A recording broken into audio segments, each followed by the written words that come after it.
Hello dear student, आज हम online class में क्लाइमेटोलॉजी प्रश्न पत्र की बात करेंगे।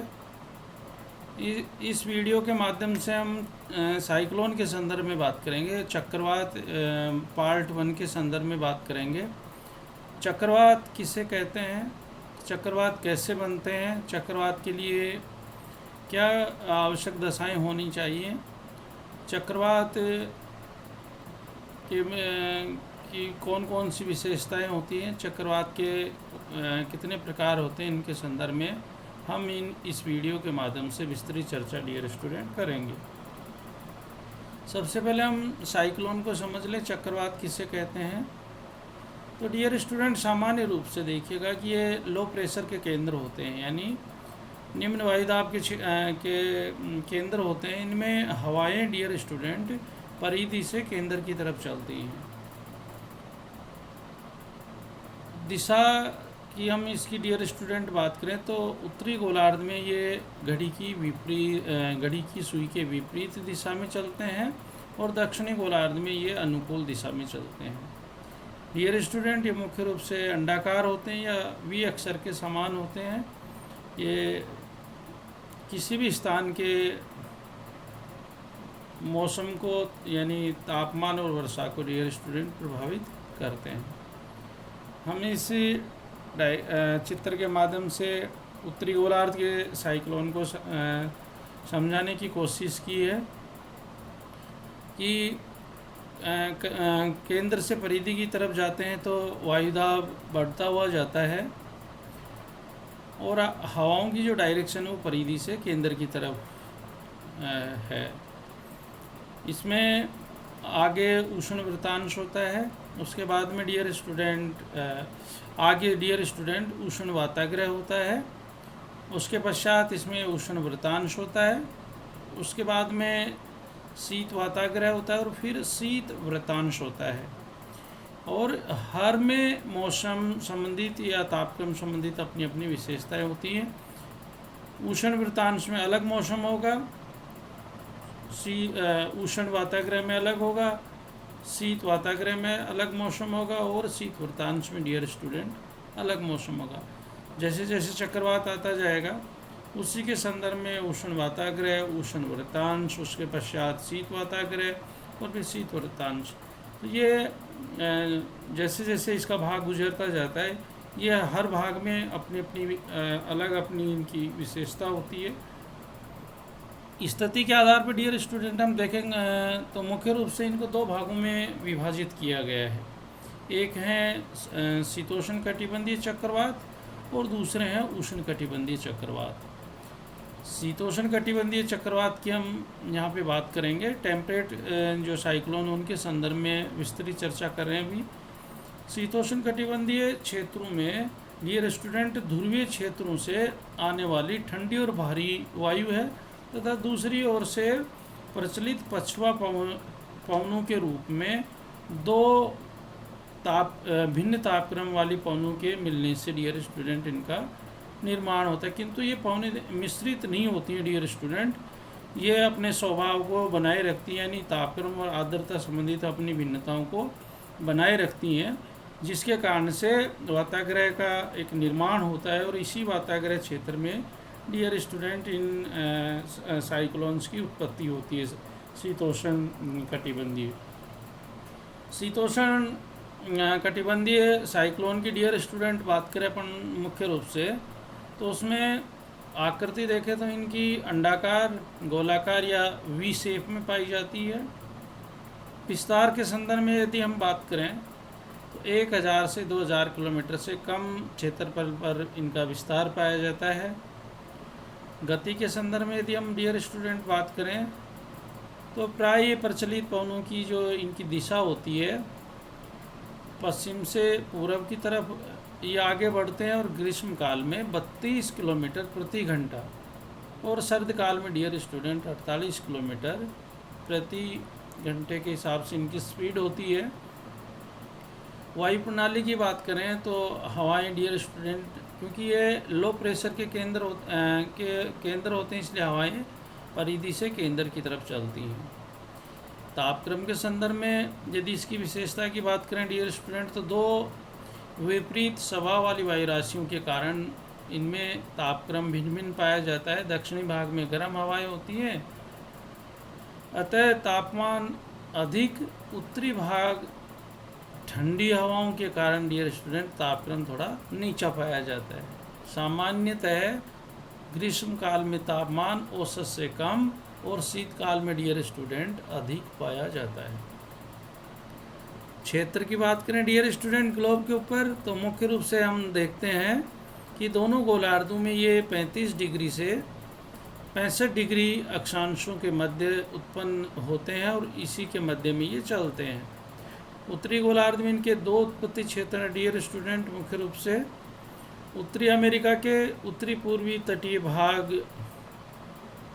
के पास उत्पन्न होकर ये चक्रवात पछुआ हवाओं के साथ पूर्व दिशा में डियर स्टूडेंट चलते हैं तथा मध्य यूरोप तक पहुंचकर ये विलीन हो जाते हैं।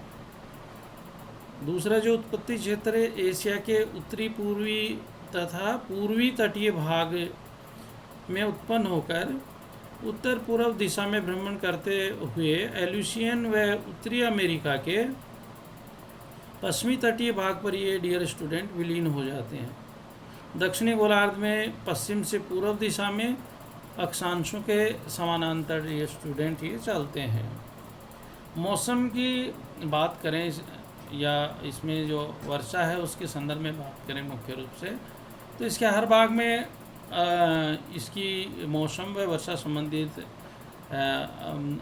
भिन्नताएं पाई जाती हैं। सबसे पहले जब चक्रवात का आगमन होता है तो वायु वेग मंद होता है, यानी चक्रवात जैसे ही आएगा तो हवाओं की जो गति वो मंद होगी, वायुदाब गिरने लगता है, चंद्रमा व सूर्य के चारों तरफ प्रभामंडल का निर्माण होने लगता है। जैसे जैसे डियर स्टूडेंट चक्रवात निकट आता जाता है उन्हें देखें तो अपन तापमान में वृद्धि होती है, बादलों की घमासान बढ़ती है, वायु की दिशा पूर्व से बदलकर दक्षिण पूर्व हो जाती है। ये इसके आगमन के संकेत हैं। उसके बाद में सबसे पहले उष्ण वाताग्रह का भाग आता है चक्रवात में, तो उष्ण वाताग्रह के आते ही वर्षा प्रारंभ हो जाती है। वर्षा तेजी के साथ में होती है, इसकी दिशा पश्चिम से पूरब होती है और आकाश मेघाच्छादन मय हो जाता है। जब उष्ण वाताग्रह आगे चला जाता है तत्पश्चात उष्ण वृतांश उसका आता है, यानी चक्रवात का वारम सेक्टर आता है।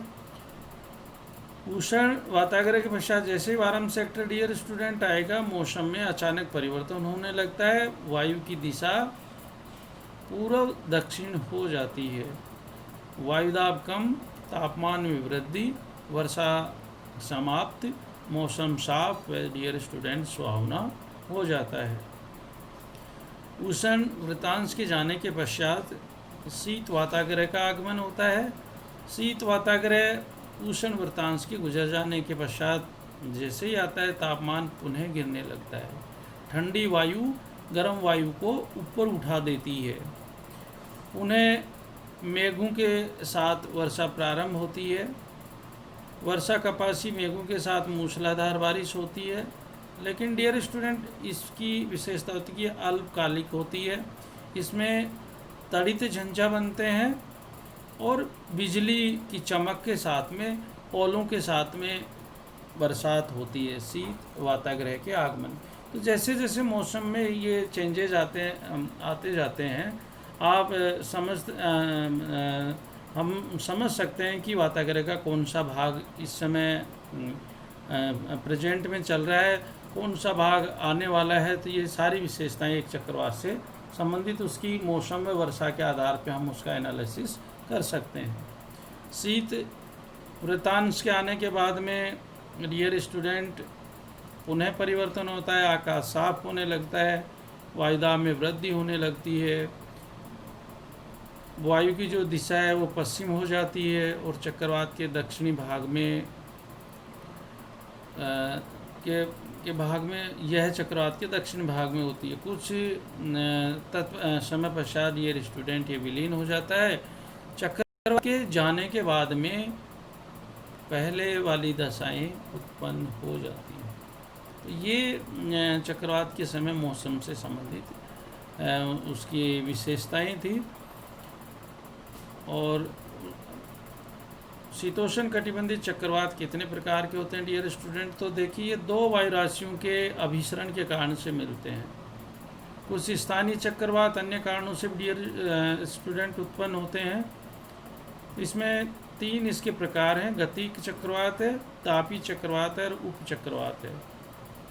गतिक चक्रवात मुख्य चक्रवात होता है डियर स्टूडेंट। इसका निर्माण ठंडी ध्रुवीय तथा आर्द्र उष्ण सागरीय वायु राशियों के वाताग्रह के सारे मिलने के कारण से होती है। यही मुख्य और सर्वाधिक क्षेत्र को प्रभावित करने वाला चक्रवात डियर स्टूडेंट होता है। तापी चक्रवात है, तो हेफरीज ने इन्हें सूर्यताप चक्रवात कहा है। इसके समय जब ये उष्ण सागर चारों तरफ से शीत स्थल भाग से घिरा होता है डियर स्टूडेंट, तो सागर पर न्यून वायुदाब केंद्र से तापी चक्रवात निर्मित होता है। ये स्थल पर ग्रीष्म काल में तथा शीतकाल में सागरीय भागों पर डियर स्टूडेंट सक्रिय होते हैं। उपचक्रवात की बात करें डियर स्टूडेंट, तो चक्रवात के विलीन होने के पश्चात उसके पीछे शीत वाताग्रह की ठंडी हवाओं के गर्म सागर के ऊपर चलने पर इनका निर्माण होता है। अल्पकालिक होते हैं, वह क्षीण होते हैं। तो डियर स्टूडेंट, हमने इस वीडियो के माध्यम से हमने ये बताने की कोशिश की कि वाताग्रह किसे कहते हैं, उसकी कितने प्रकार के होते हैं, शीत वाताग्रह उसकी विशेषताओं की बात की, उसके प्रकारों की बात की। निश्चित रूप से आपके समझ में आया होगा और आप इससे लाभान्वित होंगे। धन्यवाद।